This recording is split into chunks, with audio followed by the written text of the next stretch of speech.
Hi everyone, in this particular video, we are going to take this question. This question is from profit and loss, and this question is asked by Saurabh.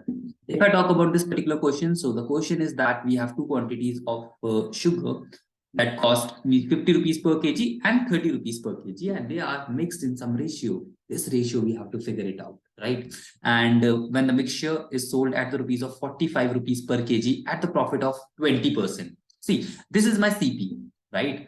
50 rupees per kg, 30 rupees per kg is my CP because they are the costing price. And this 45 is my sold price. That is, this is my SP. So I cannot able to compare two CP with SP. Either I have to convert all the thing in CP or I have to convert all the thing in SP. Okay. So these two things are already given me in CP. So what I can do, I know that this is my CP at the profit of 20%. That clearly indicates 120% is equal to 45 rupees. Right? And what exactly I have to figure it out? I have to figure out the ratios in which the quantities of sugar are mixed. So I can assume that if I talk about the sugar one, so I can assume X quantity, and sugar two, I can assume Y quantity. So I can say that if 120% is 45, so I can find the value of CP. CP is always 100%. And we can say that if 120% is equal to 45, so CP, that will be 100%. It will comes out to be 45 by 120 multiplied with 100 by using unitary method. And after solving this, we will getting 37.5 rupees. So after that, I can directly say that 50 multiply X plus 30 multiply Y, that should be equal to 37.5 X plus Y. That means sugar 1 price multiply the quantity of sugar 1 plus sugar 2 price multiply the quantity of sugar 2. That should be equal to the price of the CP together 37.5 in the bracket the quantity of both of them. They all should be definitely equal.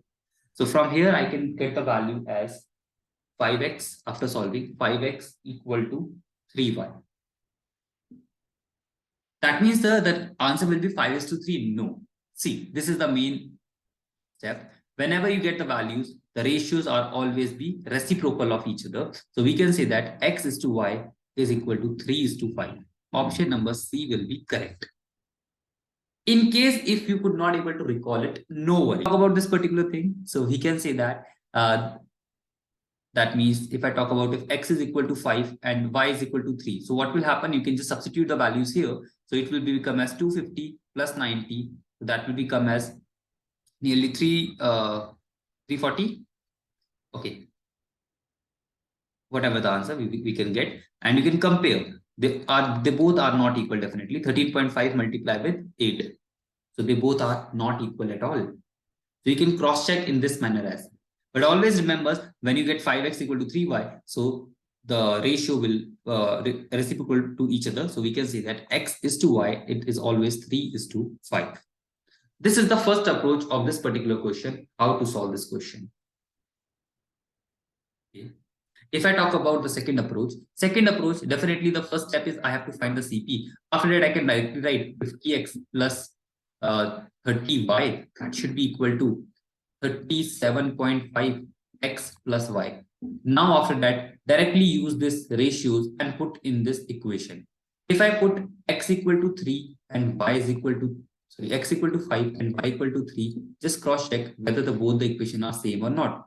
5 into 5 plus 30 into 3, is it coming as 37.5, and 5 plus 3, that will be 8, multiply 8, cross check, it will be 250 plus 90.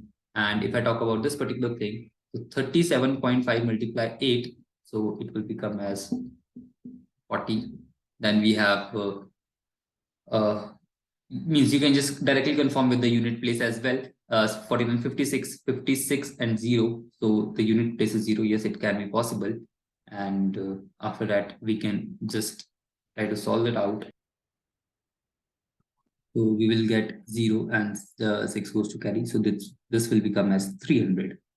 And we know that this is definitely not equal to 300. So option number 1, straightforward, we can eliminate. Now I can put x equal to 7 and y is equal to 5. And again, I can verify whether they are equal or not. Similarly, I can put x equal to 3, y equal to 5, and I can again cross check whether they are equal or not. Similarly, x equal to 2, y equal to 5, and just put in this particular equation and cross check whether the LH is equal to RHS or not. It looked like a lengthy approach if I talk about approach number 2, but if you are confused how to solve, so this is also one of the approach by which we can get the solution. If I talk about approach number 1, so straightforward, you can just solve this particular thing, whatever value you are getting, reciprocate it, and that will be the quantities of x is to y. So the final answer will come as to the option 3 is to 5. I hope you get this answer. So this is all about in this video.